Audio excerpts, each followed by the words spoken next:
en esta conferencia de prensa del director técnico Gerardo Martino tras el partido contra Japón. Omar Villarreal, por favor.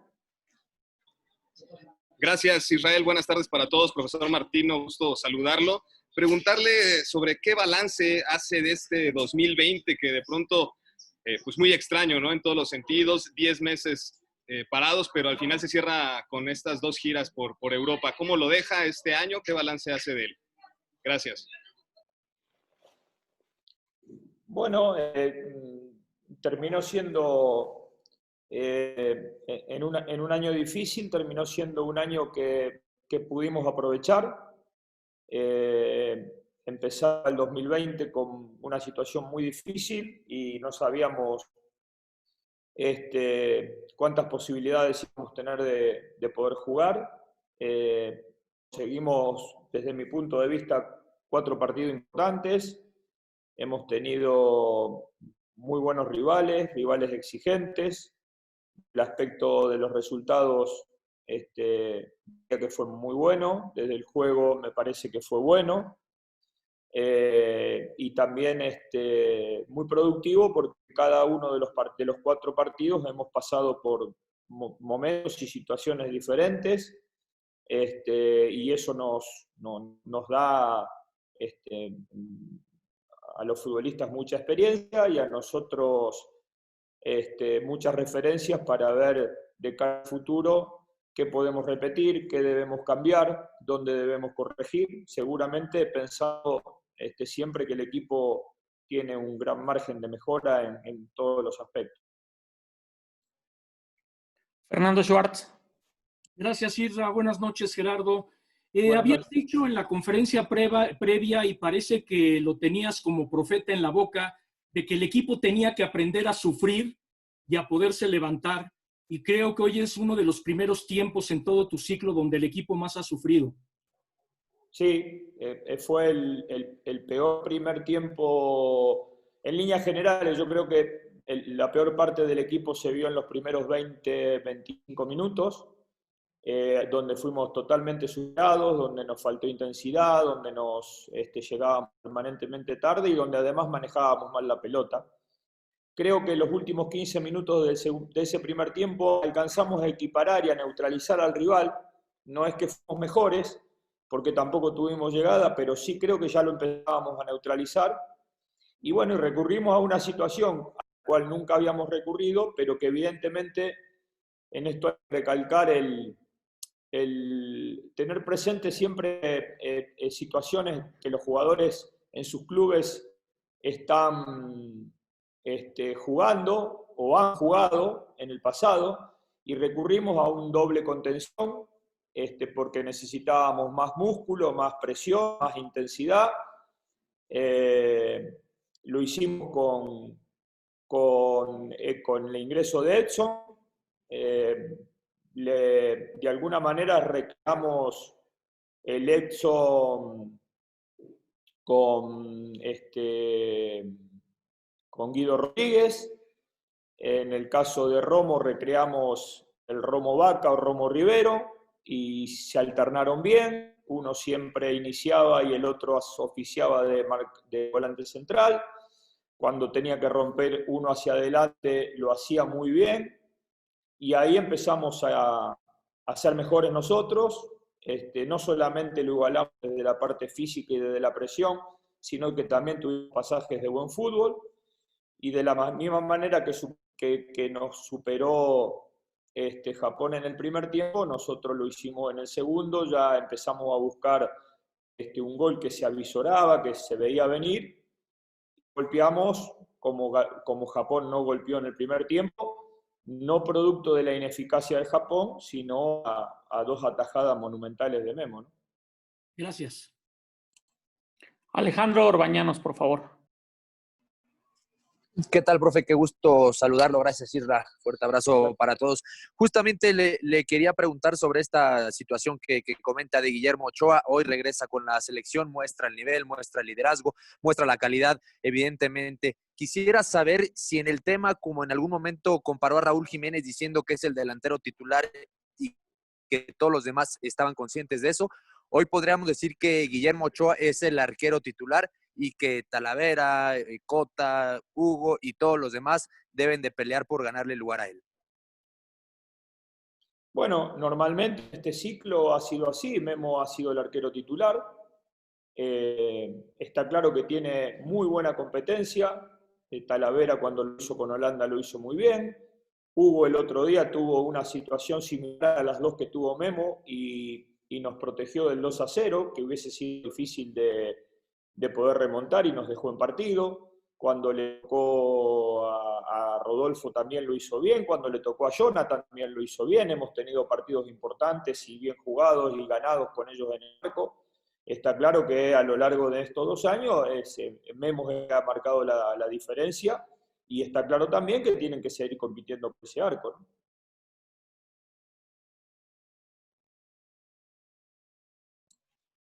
Minelia Taide. Profe, buenas tardes. Ya ha mencionado que afortunadamente se pudo aprovechar estos últimos 5 partidos, ¿no? Por todo este tema de la pandemia, pero considera que justamente esta pandemia por COVID-19 no afectó tanto a su proyecto, a su proceso, como se hubiera pensado después de 10 meses de inactividad. Y la otra, bueno, se mencionó también en su momento que este año se le daría prioridad a la selección sub-23, precisamente al ser un año olímpico. Pues al final el próximo año, en el 2021, tienen un calendario saturadísimo. ¿También se le dará prioridad a la selección sub-23 o cómo han platicado en ese aspecto, ese tema? Bueno, en realidad este año no tuvimos la posibilidad de demostrar que la prioridad era de la olímpica porque no compartimos giras o torneos.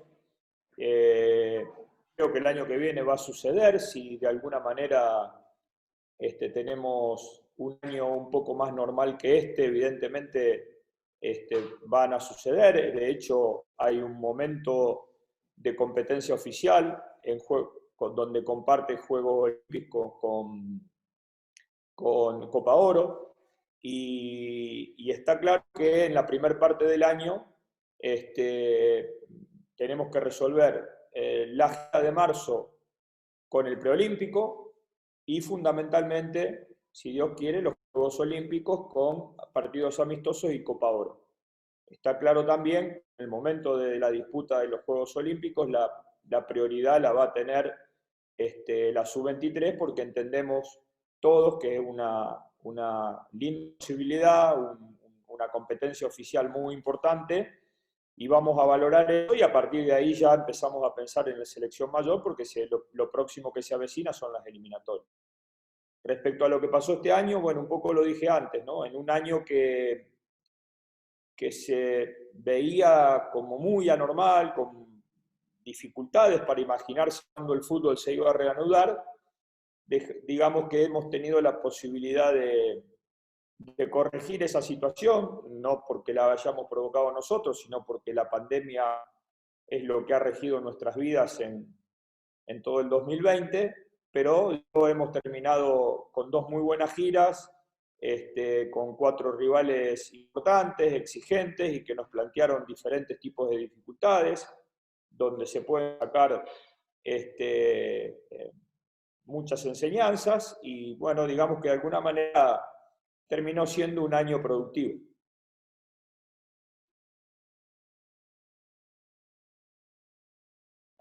Felipe Cárdenas. Gracias. Buenas tardes, profesor. Felipe Cárdenas con The Athletic de Hola, Estados Felipe. Unidos. ¿Cómo está? ¿Qué tal? Bien, bien.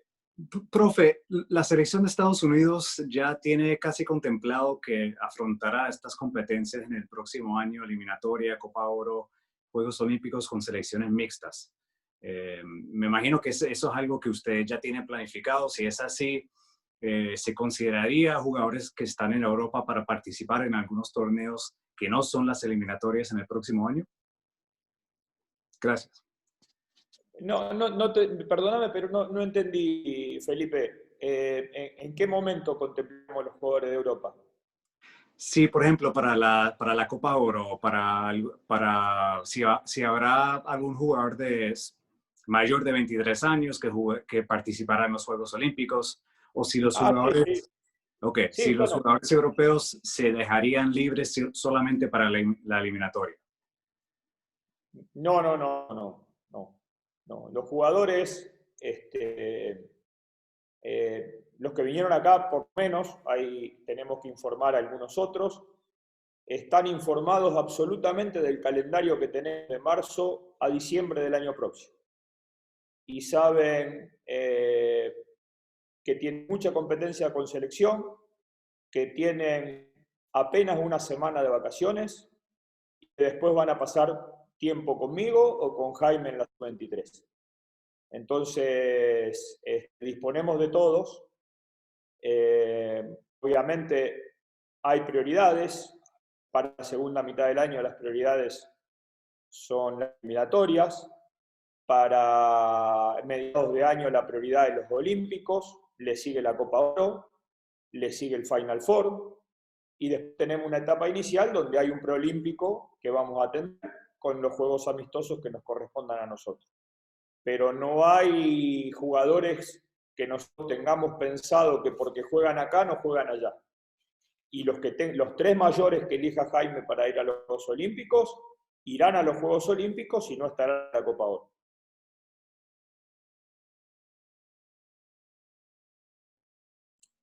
León Lecanda.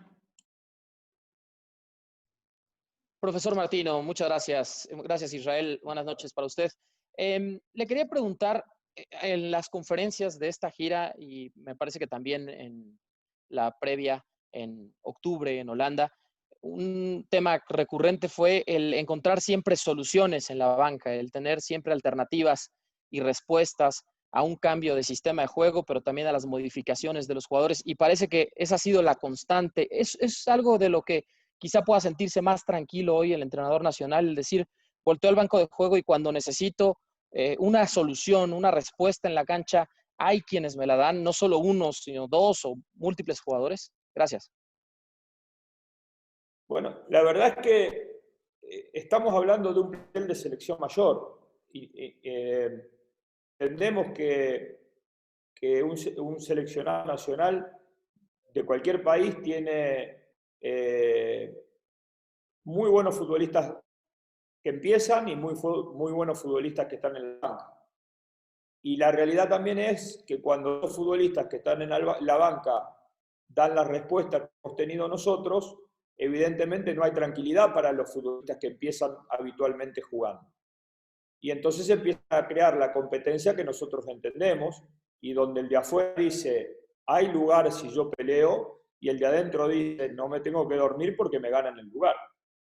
Y también lo bueno que yo encuentro en esto es que hoy, el partido pasado, las soluciones nos las dieron futbolistas de mitad de cancha hacia adelante, y hoy las soluciones nos las dieron fundamentalmente en el inicio del segundo tiempo, 2 cambios que fueron de mitad de cancha hacia atrás. Más allá de que Henry entró bien, me quiero referir especialmente a los que tuvieron más tiempo y a la producción que tuvieron Orbelín y Uriel en el partido contra Corea, y el Chaka y Edson en el partido ahora con Japón. Entonces, sí, claro que eso da tranquilidad, y yo creo en definitiva en ese tipo de comportamiento del grupo, donde no haya comodidad para nadie, donde todos lo están, tengan las expectativas de que si hacen cosas bien pueden jugar. Gracias, profesor. Edgar Luna, por favor. Hola, profesor. Buenas tardes. Edgar Luna del Universal. Profesor, para preguntarle, pues como usted hizo el peor primer tiempo bajo su mando, ¿qué pasó en el vestidor? Vemos a un Martino muy tranquilo en todos los sentidos, pero ahí es cuando no sé si perdió por algún momento la calma, había que alzar la voz, había que ajustar, porque pues son cuestiones nuevas en la selección para usted también, ¿no? Pues ya no había pasado por esto. Bueno, la verdad es que yo no entiendo la situación del entrenador que para corregir un tiempo mal jugado deba enojarse, o por lo menos no es que tiene que enojarse o gritar cada vez que las cosas no salen. A veces amerita un grito o una palabra con un tono más alto, pero generalmente pienso que nosotros estamos para intentar corregir el rumbo de un partido. Entonces, yo ubicaría esto en la corrección táctica o en el acomodamiento táctico diferente que hicimos del segundo tiempo hacia el primero, desde abandonar un triángulo del medio que juega con un contención y dos interiores para modificarlo a dos contenciones y una media punta. Y fundamentalmente, algo que dije antes, nosotros no entrenamos Edson y Romo jugando juntos y a la misma altura, pero sí vemos, y esto suele pasar mucho cuando los entrenadores de selección recurrimos a cosas que vemos en los clubes, o cuando a veces recurrimos a puestos que vemos en los clubes y a lo mejor nosotros no lo imaginamos. Entonces, nosotros no hicimos entrenamientos con los dos jugando, repartiéndose la mitad de la cancha, pero sí vimos a Edson repartiendo la mitad de la cancha con Guido en América, y sí vimos a Romo repartiendo la cancha con Vaca, con Rivero en Cruz Azul. Y apelamos a eso que los jugadores aprendieron en sus clubes y que no aprendieron con nosotros, pero que es como andar en bicicleta. Una vez que lo hicieron y una vez que lo aprendieron, ya no dejan de saberlo. Así que es muy importante el hecho de observar diferentes situaciones que se dan en un club, porque llegado el momento como sin tener la posibilidad de haberlo entrenado, nosotros recurrimos al conocimiento que los futbolistas traían por haberlo hecho en sus clubes. Gibran Araige. Gracias, Isra. Buenas noches, profe. Profe, me gustaría preguntarle, en septiembre, si no mal recuerdo, en la primera conferencia de prensa después de que había arrancado todo el tema de la pandemia, usted nos platicaba que algo que le ocupaba era el tema de que la selección recordara su estilo de juego después de un largo parón. Hoy, después de 5 partidos con diferentes tipos de rivales, incluso con diferentes esquemas tácticos, ¿no? Jugó una línea de 5 contra Argelia, hoy con 2 contenciones. Hoy, después de todos estos 5 partidos, ¿queda satisfecho en ese sentido? ¿Los jugadores realmente siguen enganchados con el proceso? Al final, ¿no afectó tanto el parón por la pandemia, profe? Gracias. Bueno, sí, como dije, no afectó tanto porque terminamos teniendo la posibilidad de corregir el año al final y conseguir estos 4 amistosos que la verdad que fueron muy buenos. Y termina siendo productivo porque, como vos decís, no solamente nosotros modificamos formas de jugar, porque entendimos que después de 2 años estábamos listos para hacerlo, sino que también enfrentamos a rival que también tenían diferentes formas. Corea el otro día jugó con una línea de 5, Japón hoy jugó con una línea de 4, hay equipos que saltean más la línea, hay equipos que intentan construir más, como Japón hoy en el primer tiempo sobre todo. Entonces nos van planteando diferentes situaciones y nosotros la tuvimos que corregir. Está claro que la posibilidad de seguir siendo sólido, aún modificando formas de juego, o esquemas de juego, no formas, esquemas de juego, y la posibilidad de seguir siendo competitivo, recurriendo a esquemas que a lo mejor no hemos utilizado con tanta actividad como nuestro 4-3-3, nos dejan mucho más satisfechos. Seguramente a partir de esto tomaremos este tipo de situaciones, mejoraremos aquella línea de 5 de Argelia, seguiremos viendo con mejores ojos ese doble 5 Romo Álvarez que se puede necesitar y que, como yo había dicho, creo que en la conferencia anterior a esta, nos permite jugar con nuestros 4 delanteros juntos, porque nos permite jugar con Corona, con Pizarro, con Lozano y con Jiménez, y entonces podemos prescindir a lo mejor de uno de los 3 volantes. Entonces el equipo va empezando a tener un abanico de recursos que si están consolidados y apoyados con el resultado, evidentemente tienen mucha más efectividad. Perfecto, muchísimas gracias a todos. Profesor, buenas noches, buen regreso. Gracias, Irra. Un abrazo. Gracias, buenas noches. Gracias.